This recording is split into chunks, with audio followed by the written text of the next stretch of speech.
La lumière déclinait entre les branches. Un sac à dos se balançait doucement, suspendu à près de 3 mètres du sol, attaché avec une précision qui semblait presque chirurgicale. Le nylon usé craquait contre l'écorce. Personne n'était là pour entendre ce bruit, pas encore. Mais quelqu'un avait voulu qu'il soit trouvé, exactement là, exactement comme ça. Le 14 mars, Emma Leroux disparaît, 17 ans, élève brillante, dernière année au lycée Victor Hugo de Saint-Malo. Elle quitte la maison à 7h20, comme chaque matin. Cheveux attachés, écouteurs aux oreilles, ce même sac bleu marine sur l'épaule. Sa mère, Claire, la regarde partir depuis la fenêtre de la cuisine. Un geste machinal, banal, le dernier. Emma ne monte jamais dans le bus scolaire. 8h15, son portable s'éteint. Géolocalisation coupée, pas de message, pas d'appel, juste le silence. Claire reçoit l'appel du lycée à 10h. Votre fille est absente. Le cœur se comprime. Les mains tremblent sur le combiné. Emma ne rate jamais les cours, jamais. Claire compose de numéros d'Emma. 1 fois, 2 fois, 10 fois. Messagerie. Cette voix enregistrée qui devient insupportable à chaque répétition. 11h30. Claire contacte la police. L'agent au téléphone pose les questions d'usage. Avez-vous vérifié auprès de ses amis? Peut-être une dispute familiale? Le ton suggère l'adolescence rebelle, la fugue classique. Mais Claire connaît sa fille, ce n'est pas ça. Elle le sait dans ses tripes. 13h, le dossier est ouvert. Emma Leroux, 1m68, cheveux châtains, yeux noisettes, portant un jean bleu, un sweat gris, des baskets blanches. Le capitaine Marc Duvivier prend l'affaire. 23 ans de service. Il a vu des fugues, des centaines. Mais quelque chose dans la voix de Claire le fait réagir différemment. Il mobilise une patrouille.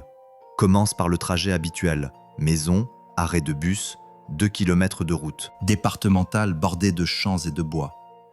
Les premières heures sont cruciales. Tout le monde le sait. Passé 48 heures, les statistiques deviennent froides. Duvivier fait appel aux volontaires. À 15h, 20 personnes arpentent les environs. Voisins, parents d'élèves, pompiers locaux. Ils crient son nom. Emma, Emma.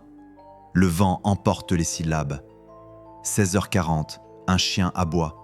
Le berger allemand de l'unité cynophile tire sur sa laisse, griffes plantées dans la terre meuble.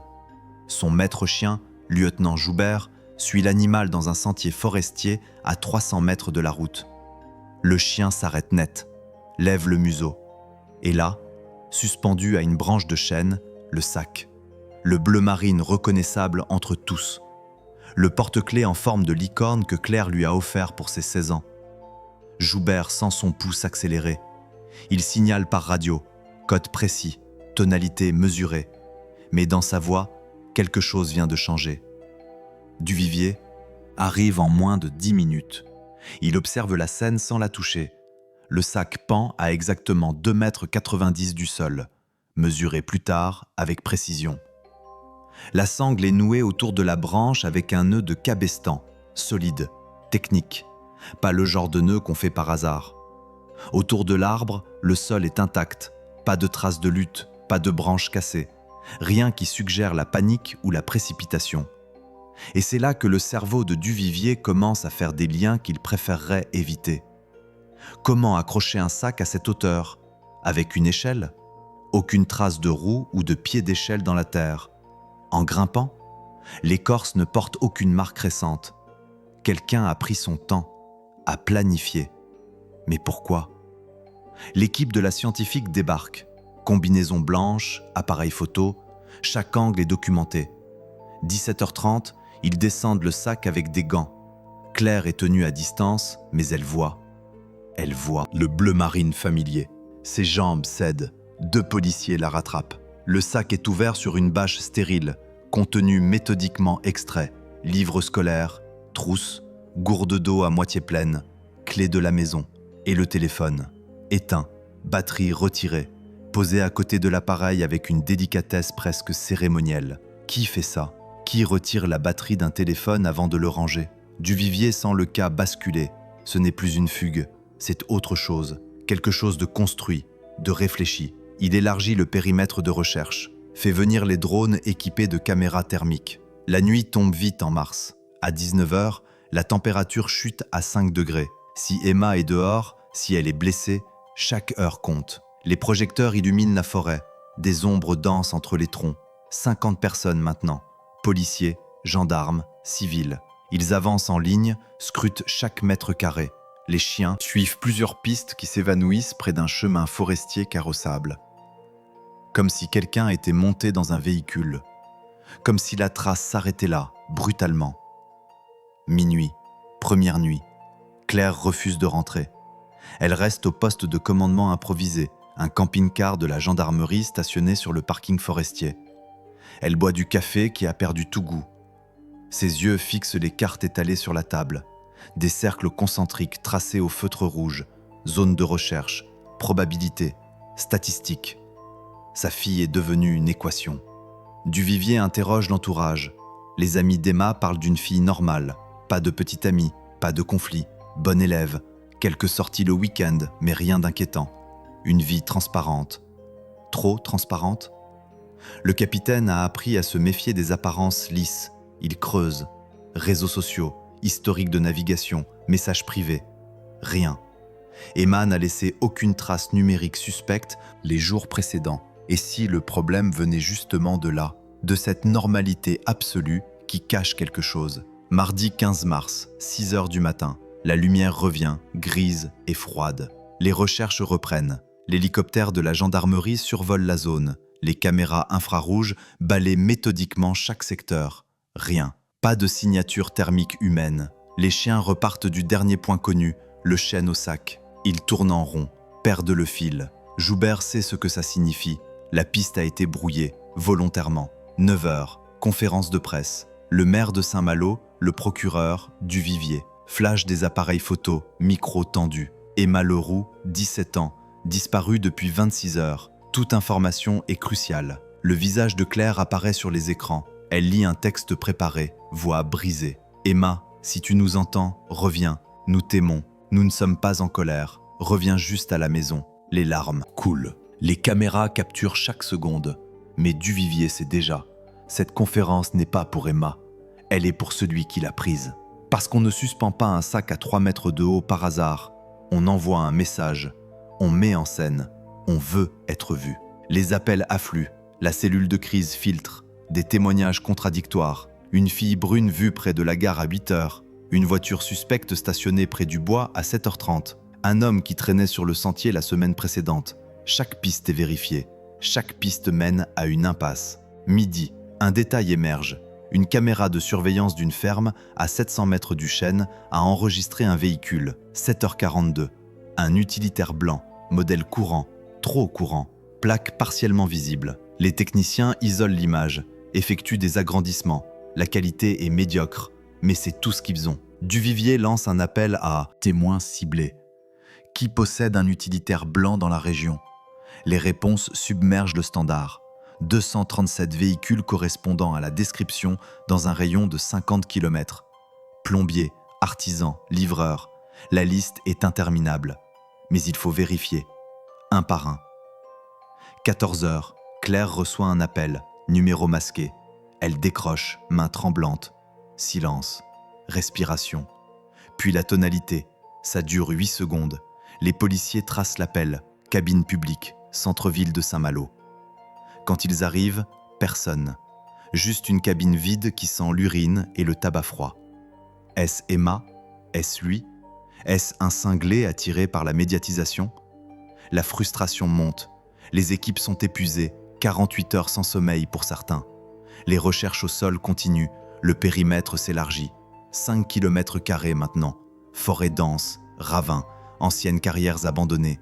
Les drones photographient chaque recoin. Les images sont analysées par des logiciels de reconnaissance. Aucune anomalie détectée. Et puis, mercredi matin, 6h15, un jogger trouve quelque chose. À 2,5 km du chêne, direction nord-est, sur un sentier peu fréquenté, une basket blanche, taille 38, la même marque qu'Emma portait le jour de sa disparition. Posée délicatement au milieu du chemin, pas jetée, posée, lacet défait mais rangé à l'intérieur. Duvivier arrive en 20 minutes, il fixe la chaussure, son cerveau travaille à pleine vitesse, la distance, la direction, le placement. Celui qui fait ça joue, il laisse des indices, il veut être suivi. Mais vers quoi ? Les chiens sont amenés sur place, ils reniflent la basket, reprennent une piste, plus faible cette fois. Ils progressent vers l'est, dans une zone plus escarpée. Le terrain devient difficile, rochers, broussailles. Les maîtres chiens peinent à suivre leurs animaux. Et soudain, les chiens s'arrêtent près d'une ancienne cabane de chasseurs, effondrée, abandonnée depuis des années. L'équipe s'approche avec précaution, armes dégainées, protocole d'intervention. La porte pend sur un gond. À l'intérieur, l'obscurité. Torches allumées, faisceaux qui percent la pénombre. Sol en terre battue, débris de bois, tessons de bouteilles. Et dans un coin, un sweatshirt gris. Le sweat d'Emma, plié, propre. Aucune trace de sang, aucun signe de violence. Mais Emma n'est pas là. Duvivier sent la nausée monter. Ce n'est pas une piste, c'est un jeu de pistes. Quelqu'un guide les recherches, distille les indices, contrôle le rythme. Pourquoi ? L'analyse du sweatshirt prend des heures. La scientifique cherche des fibres, des cheveux, de la sueur, de l'ADN. Résultat, ADN d'Emma confirmé. Mais aussi des traces d'un détergent spécifique, haut de gamme, peu courant. Et une fibre textile étrangère, laine, probablement d'un pull ou d'une couverture. Les techniciens commencent à dresser un profil, quelqu'un de méticuleux, qui nettoie, qui organise, qui contrôle chaque détail. Le soir du 3e jour, Duvivier réunit son équipe, visage tiré, café froid. Il expose sa théorie. Il ne cherche pas une victime d'enlèvement classique. Il cherche quelqu'un qui met en scène une disparition. Un narrateur qui écrit son histoire en temps réel. Mais quel est le but ? Attirer l'attention ? Prouver son intelligence ? Ou autre chose de plus sombre ? Les profilers sont consultés. Ils suggèrent un individu avec un besoin pathologique de reconnaissance, probable historique de frustration sociale, intelligence supérieure à la moyenne, connaissance du terrain, âge probable entre 25 et 45 ans. Mais ces profils décrivent des milliers de personnes. Ils affinent. Qui connaissait Emma ? Qui avait accès à ses horaires ? Qui pouvait se déplacer librement dans la région sans éveiller les soupçons ? Jeudi matin, 4e jour, Claire s'effondre, hospitalisée pour épuisement. Les médecins la perfusent. Elle délire dans son sommeil. Appelle Emma. La presse campe devant l'hôpital. L'affaire fait la une nationale. Les théories conspirationnistes émergent sur les réseaux. Enlèvement par un réseau, fugue amoureuse, suicide. Chaque hypothèse est plus absurde que la précédente. Mais Duvivier reste concentré sur les faits. Sac suspendu, téléphone démonté, basket posée, suite pliée. Chaque élément a été placé avec intention. Il repasse les images de surveillance. L'utilitaire blanc, 7h42. Si Emma a disparu entre 7h20 et 8h, ce véhicule est dans la fenêtre temporelle. Il faut retrouver ce véhicule. Les équipes épluchent des registres. 112 utilitaires blancs ont été contrôlés. Propriétaires interrogés. Alibi vérifié. Véhicule inspecté. Rien. Mais il en reste 125. Le travail continue, méthodique, épuisant. Vendredi après-midi. Un technicien remarque quelque chose sur l'image agrandie de la caméra. Le rétroviseur du véhicule. Il y a un autocollant, minuscule, vert et blanc. Impossible à identifier avec certitude, mais la forme suggère un logo. Les bases de données sont consultées. Des centaines de logos verts et blancs. Mais un ressort, celui d'une association de protection de l'environnement local. 53 membres actifs dans la région. La liste est croisée avec les propriétaires d'utilitaires blancs. Un nom apparaît. Thomas Blanchard, 34 ans, jardinier paysagiste, domicilié à 12 km de Saint-Malo. Véhicule Renault Master blanc, immatriculé en 2019. Aucun antécédent judiciaire, profil discret, membre de l'association depuis 6 ans. Duvivier sent quelque chose se resserrer. Il vérifie. Thomas Blanchard a travaillé pour plusieurs familles du quartier d'Emma, dont les Durand, 3 maisons plus loin. Il connaît le secteur, il connaît les horaires. Il a les moyens de transport. Samedi matin, 8h, l'équipe se déploie. Discrétion maximale. Il surveille le domicile de Blanchard, une maison isolée, en lisière de forêt. Le genre d'endroit où personne ne viendrait frapper par hasard. L'utilitaire est garé devant, plaque correspondante, autocollant visible sur le pare-brise. 10h, Blanchard sort, monte dans son véhicule, démarre. 2 voitures banalisées le suivent à distance. Il roule normalement. Direction un centre de jardinage, achète du terreau, des plants. Comportement banal, rien de suspect. Il rentre chez lui. Les heures passent. 16 heures. Duvivier obtient un mandat de perquisition, fondé sur la présence du véhicule, la proximité géographique, la connaissance du secteur. Le juge hésite, mais signe. Les risques sont trop grands. Si Emma est vivante, chaque minute compte. 17h30, l'intervention est lancée. GIGN en appui. Protocole d'assaut. Bélier sur la porte. Police, ne bougez pas. Blanchard est dans son salon, devant la télévision. Il lève les mains, yeux écarquillés. Qu'est-ce qui se passe? Je n'ai rien fait. La maison est fouillée de fond en comble. Chaque pièce, chaque placard, le garage, le grenier, la cave. Et là, dans la cave, une porte, fermée à clé. Duvivier sent son cœur cogner. Ouvrez cette porte, maintenant. Blanchard tremble. C'est juste mon atelier, je n'ai rien à cacher. Il donne la clé. La porte s'ouvre, lumière allumée. Un atelier de jardinage, outils suspendus, sacs de terreau, pots, plans de jardin étalés sur une table. Et dans un coin, une couverture en laine, beige. Les fibres correspondent potentiellement à celles trouvées sur le suite. Mais Emma n'est pas là. Blanchard est emmené au commissariat. Interrogatoire immédiat. Duvivier en face de lui. Où est Emma Leroux? Blanchard secoue la tête. Je ne sais pas de quoi vous parlez. Je ne connais pas cette fille. Mais son regard fuit. Ses mains tremblent. Il transpire.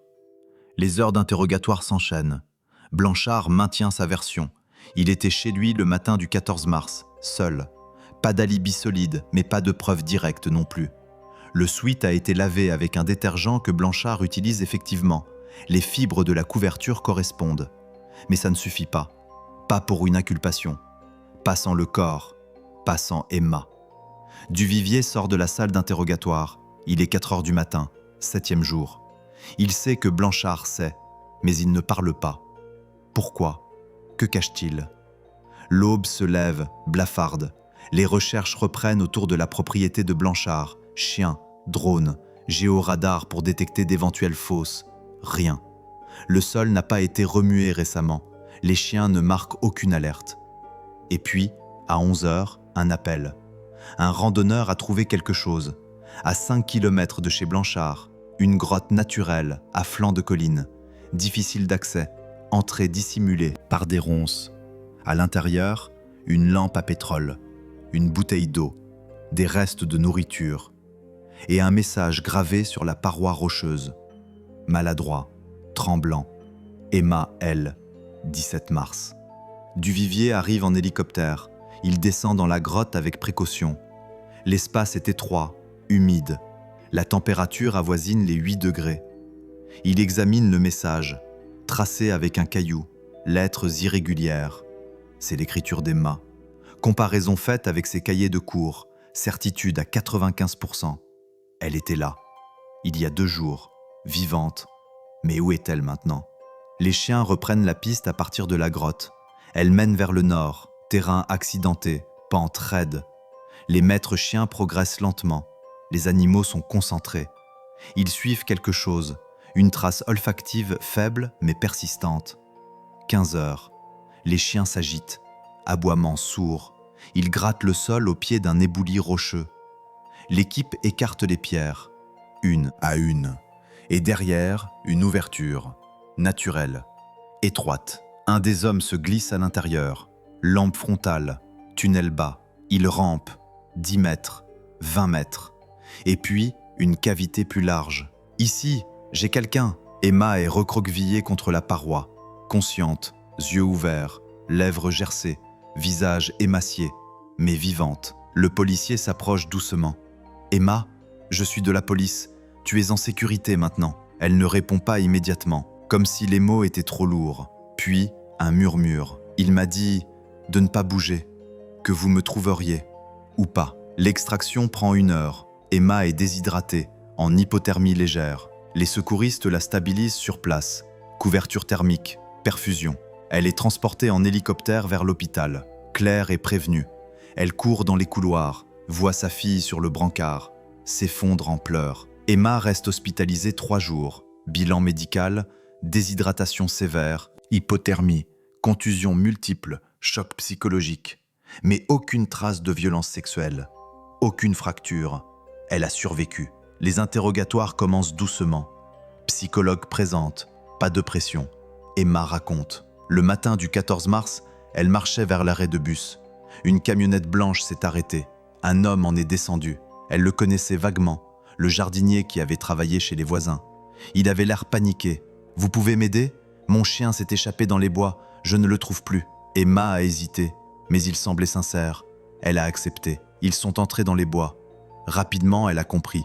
Il n'y avait pas de chien. Elle a voulu partir. Il l'a attrapée. Pas avec violence, juste assez de force pour la contrôler. Il a parlé, beaucoup, de sa vie, de son échec, de son besoin d'être reconnu. Il voulait prouver qu'il était intelligent, qu'il pouvait défier le système, créer une énigme que personne ne résoudrait, sauf lui. Au moment choisi par lui, il l'a emmenée dans la première grotte, l'a gardée là 2 jours, lui a apporté de l'eau, de la nourriture, ne l'a pas touchée, parlait juste, expliquait son plan, les indices qu'il avait laissés, le sac, la basket, le sweat. Chaque élément calculé pour guider les recherches vers lui, parce qu'il voulait être arrêté, mais selon ses termes. Après avoir démontré sa supériorité, le 3e jour, il l'a déplacé vers la seconde cavité, plus difficile d'accès. Il lui a dit « Maintenant, on va voir s'ils sont aussi intelligents qu'ils le prétendent. S'ils me trouvent, ils te trouveront. Sinon, il n'a pas fini sa phrase. Il est parti. » Emma a attendu, dans le noir, le froid, la peur. Elle a gravé son nom dans la première grotte avant d'être transférée, avec un caillou qu'elle avait caché. Un dernier espoir, un dernier message. Thomas Blanchard est inculpé d'enlèvement, séquestration, mise en danger de la vie d'autrui. Lors de son audition finale, il sourit presque. « J'ai réussi, non ? Vous m'avez trouvé ? J'ai créé une histoire. Elle sera étudiée. On parlera de moi. » Duvivier le regarde, épuisé, écœuré. « Vous avez détruit une famille. Pourquoi ? Pour votre ego ? » Blanchard sera condamné à 22 ans de prison ferme, suivi psychiatrique obligatoire. Le procès révélera un homme isolé, frustré par son manque de reconnaissance sociale, obsédé par les affaires criminelles médiatisées. Il voulait être le protagoniste, pas la victime, pas le héros, le stratège, celui dont on parlerait. Emma retourne progressivement à la vie, thérapie intensive, soutien familial. Elle reprend les cours 6 mois plus tard, change de lycée. Les cauchemars persistent, les bruits soudains la font sursauter, mais elle avance, elle a survécu. Claire garde dans un tiroir le porte-clés en forme de licorne, celui qui pendait au sac bleu marine suspendu à un chêne. Elle ne l'a jamais retiré. C'est devenu un symbole de la fragilité, de la résilience, de ces 14 minutes entre la maison et l'arrêt de bus où tout a basculé. Duvivier prend sa retraite 2 ans plus tard. Il pense encore à cette affaire, à ces indices disposés comme des miettes de pain, à cet homme qui voulait écrire son histoire en utilisant la vie d'une adolescente comme encre. Il pense à tous les Blanchards potentiels, ceux qui observent, qui planifient, qui attendent leur moment. Parce que le vrai drame n'était pas seulement la disparition d'Emma, c'était la banalité du mal. Un homme ordinaire, un jardinier, quelqu'un que personne ne remarquait, jusqu'à ce qu'il décide d'être remarqué, à n'importe quel prix. La forêt près de Saint-Malo est toujours là, les sentiers, le chêne, la grotte. Des panneaux de mise en garde ont été installés. Les promeneurs passent, certains savent, d'autres ignorent. Mais l'arbre se souvient, et le sac bleu marine, conservé comme pièce à conviction, reste dans les archives du tribunal, suspendu dans le temps, témoin silencieux d'une histoire qui aurait pu finir autrement. Emma a aujourd'hui 23 ans. Elle étudie la psychologie. Elle veut comprendre, pas pour pardonner, mais pour ne plus avoir peur. Elle dit parfois « Il voulait que je sois son histoire, mais je suis devenue la mienne. » Et dans cette phrase, il y a tout. La violence, la survie, la reprise du contrôle, la vie qui continue malgré tout, après qu'un sac ait été suspendu à un arbre et qu'une adolescente ait disparu dans les bois un matin de mars.